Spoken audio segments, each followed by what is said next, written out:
Hello, we're going to go into sets. Python also included a data type for sets.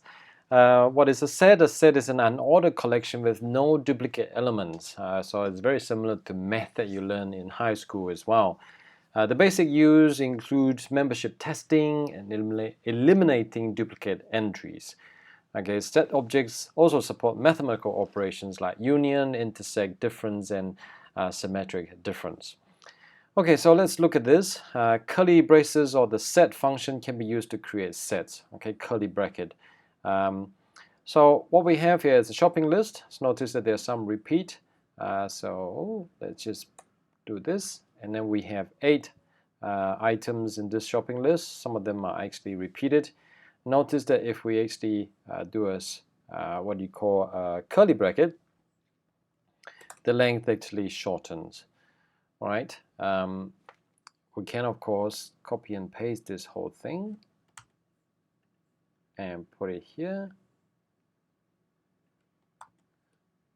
And still 4 items. Okay, notice that that actually remove all duplicates.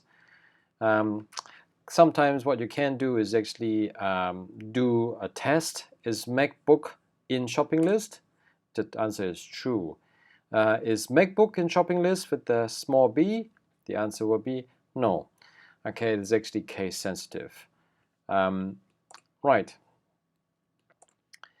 So what you have here is that the set, okay, reduced these. There are some duplicates. You can see Q is repeated a couple of times, E is repeated a couple of times, A is repeated a couple of times. It just basically gives you unique letters in X. These are unique letters in Y's. Okay, so there are a couple of operations you can do with this. You can have X minus Y, which is letters in X but not in Y, and you get this. Letters in both X or Y, or both, and what you get is this.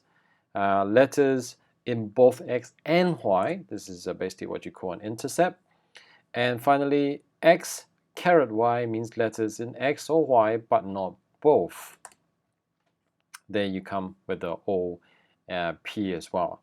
So similar to list comprehension, set comprehension are also supported, but we won't be covering in this lesson.